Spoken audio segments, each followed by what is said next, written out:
The Lord punished the Midianites.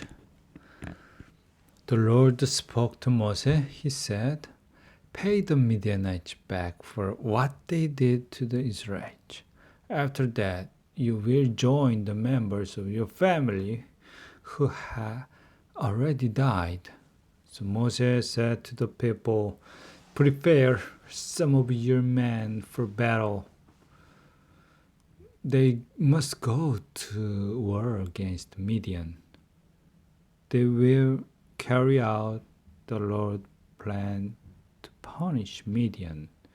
Send 1,000 men from each of the tribes of the Israelites into battle." So Moses prepared 12,000 men for battle.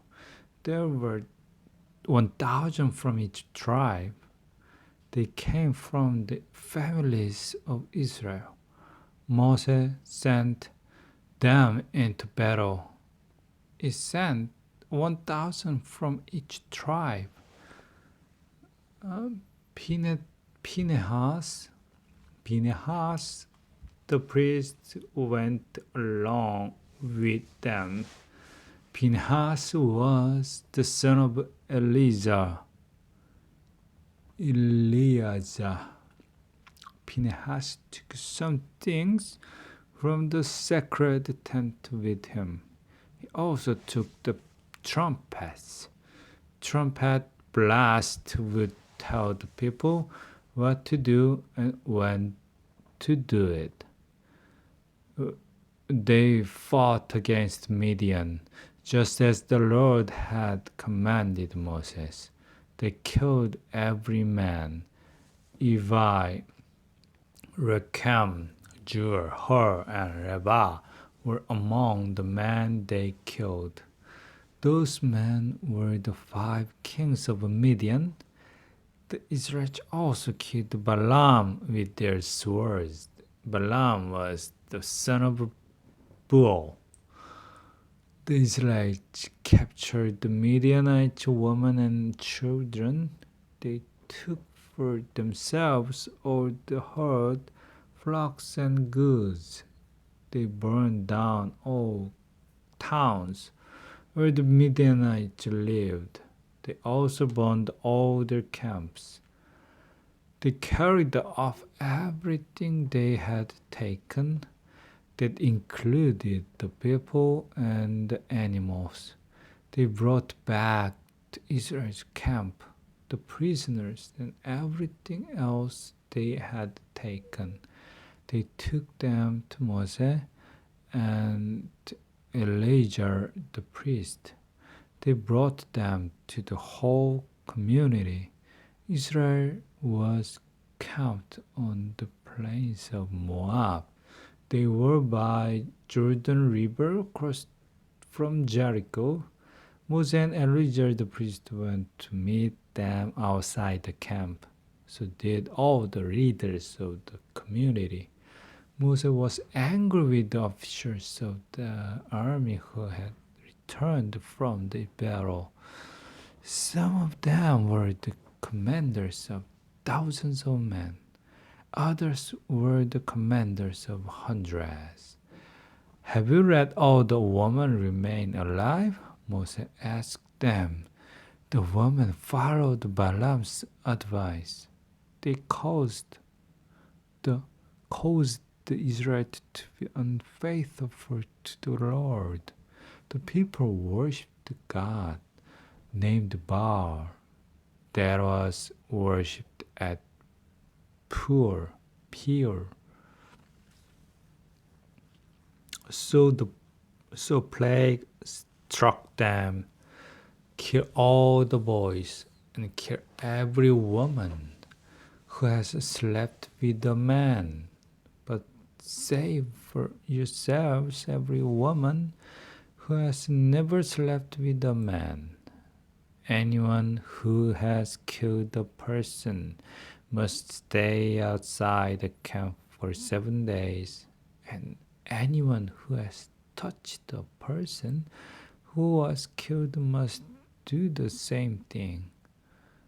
On the 3rd and 7th days, you must make yourselves pure. You must also make your prisoner pure. Make all your clothes pure and clean.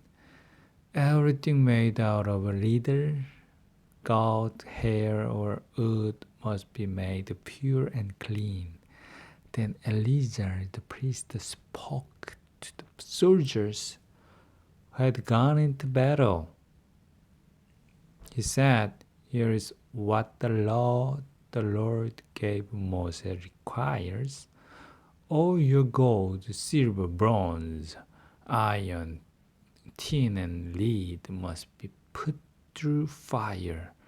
So must everything else that doesn't burn up. Then those things will be clean. But they must also be made pure with the special water. In fact, everything that won't burn up must be put through the water. On the seventh day, wash your clothes, and you will be clean. Then you can come into the camp." The people divided up what they had taken. The Lord spoke to Moses. He said, "Here's what you and Eleazar, the priest, and the family leaders of the community must do. You must count all the people and animals you captured. Divide up some of what you took with the soldiers who fought in the battle. Divide up the rest with the others in the community. Set apart a gift for me. Take something from the soldier who fought in the battle. Set apart one out of every 500 people, cattle, donkeys, or sheep. Take my gift from the soldier's half. Give it to Eleazar the priest. It is my share. Also, take something from the half that belongs to the Israelites. Choose one out of every 50 people, cattle, donkeys, sheep, or other animals. Give them to the Levites. They are responsible for taking care of my holy tent." So Moses and Eleazar the priest did just as the Lord had commanded Moses.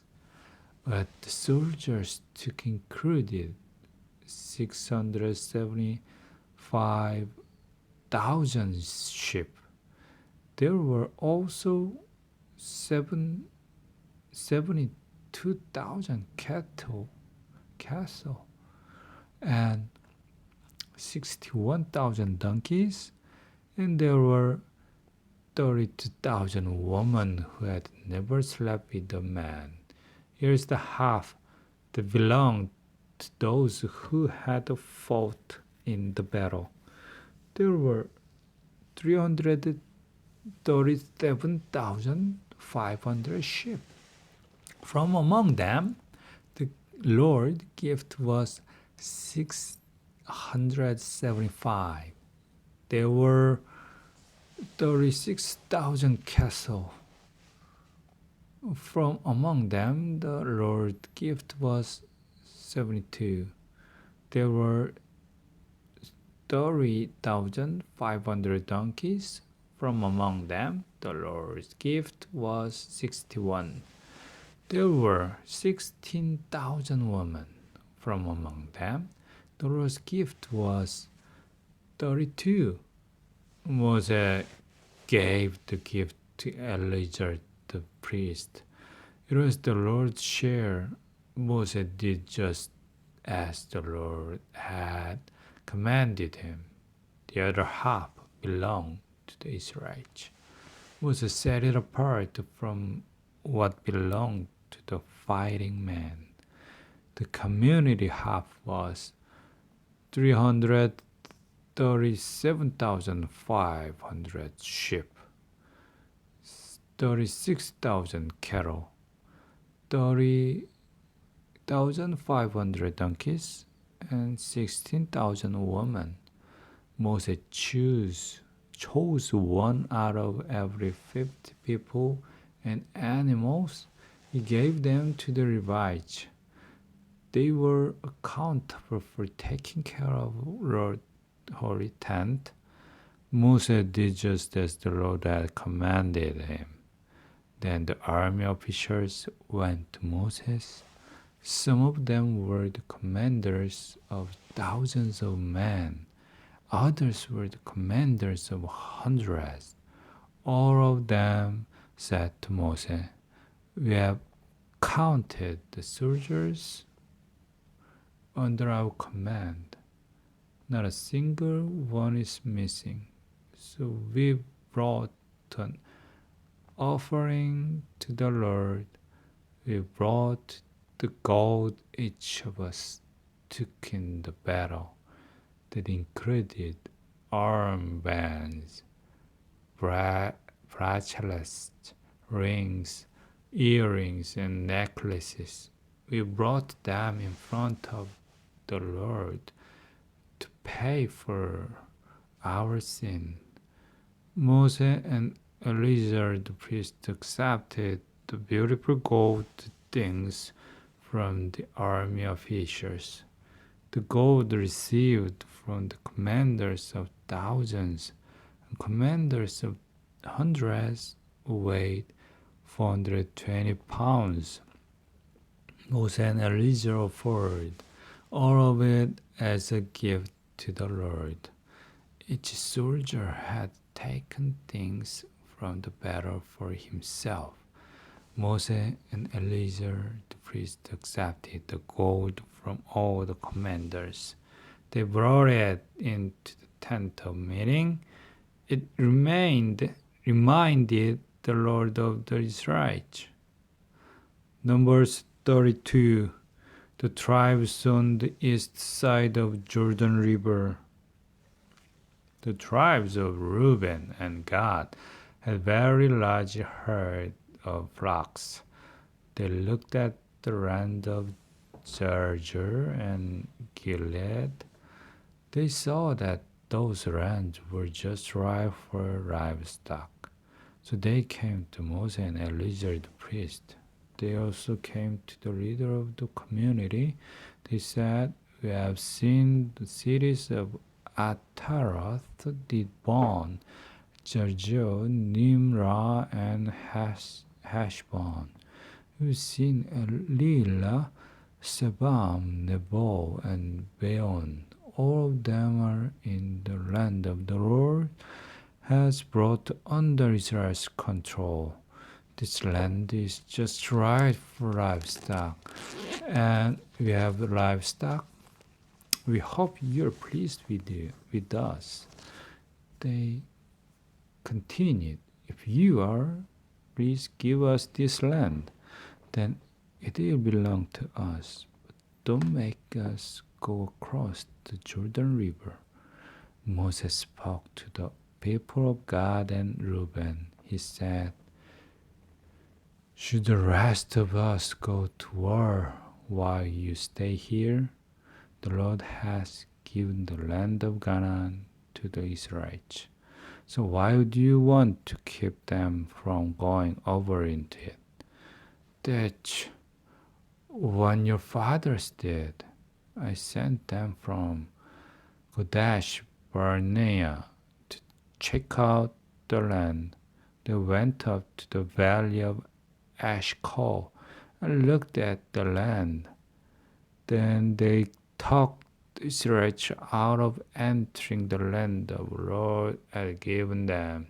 The Lord's anger was stirred up that day, so he made a promise. He said, "No one of those who were 20 years old or more when they came up out of Egypt will see the land.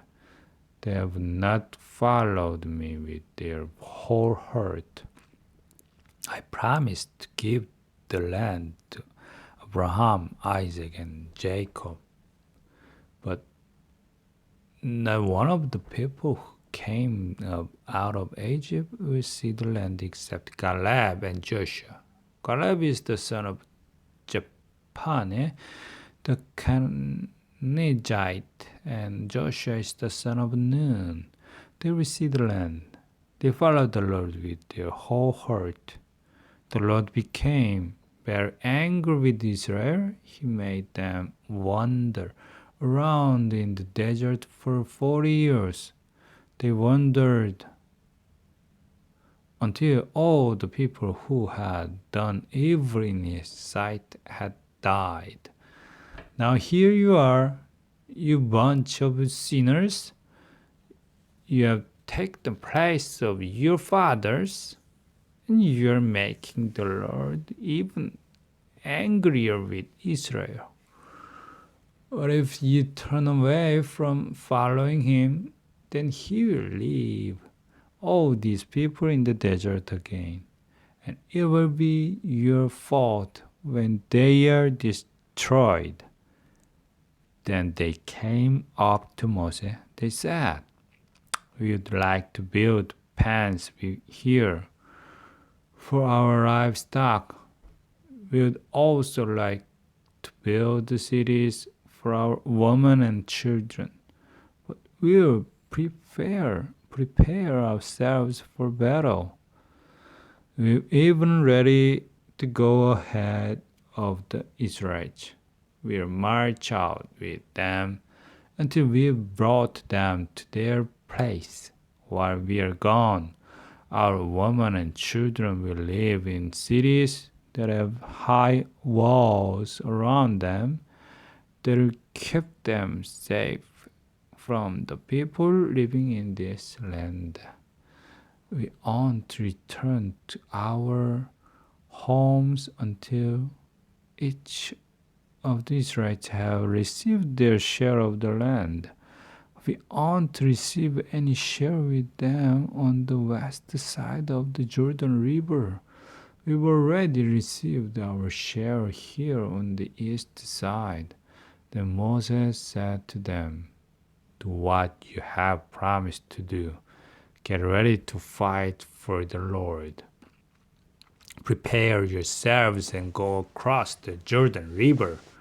Fight for the Lord until he has driven out his enemies in front of him. When a land is under the Lord's control, you can come back here.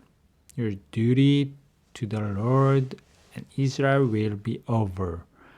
Then the Lord will give you this land as your own.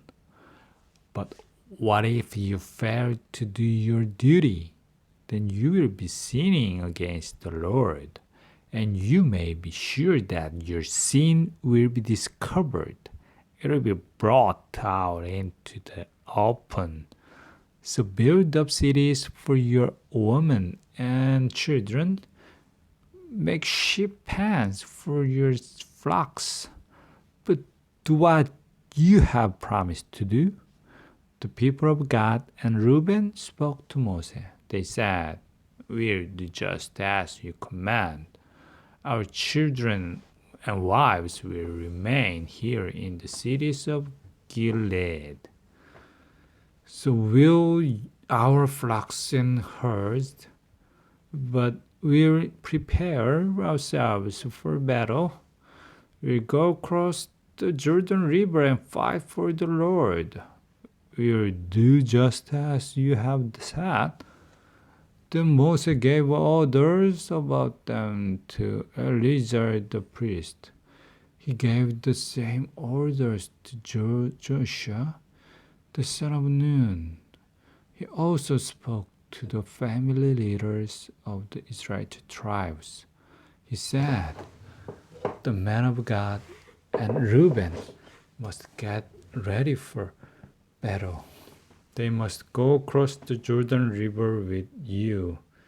They must help you fight for the Lord. They must stay with you until the land has been brought under your control.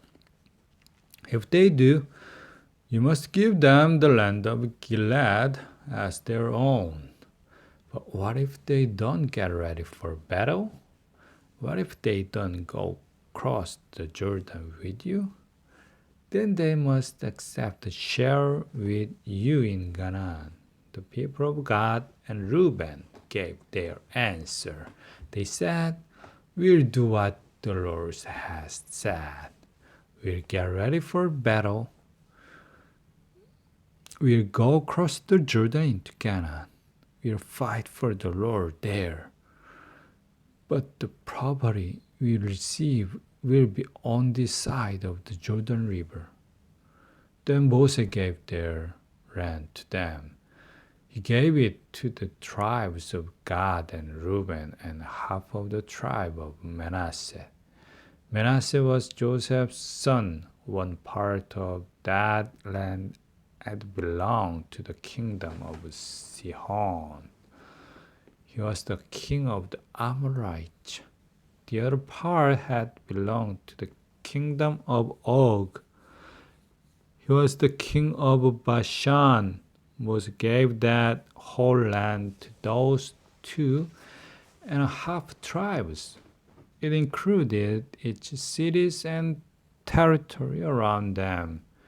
The people of God built up the cities of Dibon, Ataroth, and Aroero. They built up Atroth, Shophan, Jazer, Jogbatha, Beth Nimrah, and Beth Haran. They built a high wall around each of those cities. They also built sheep pens for their flocks. The people of Reuben built up Heshbon, Elilah, and Kiriathaim.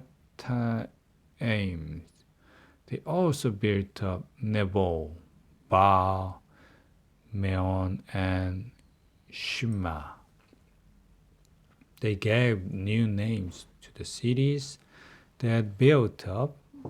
The people of Machir, the son of Manasseh, went to the land of Gilead. They captured it. They drove out Amorites living there.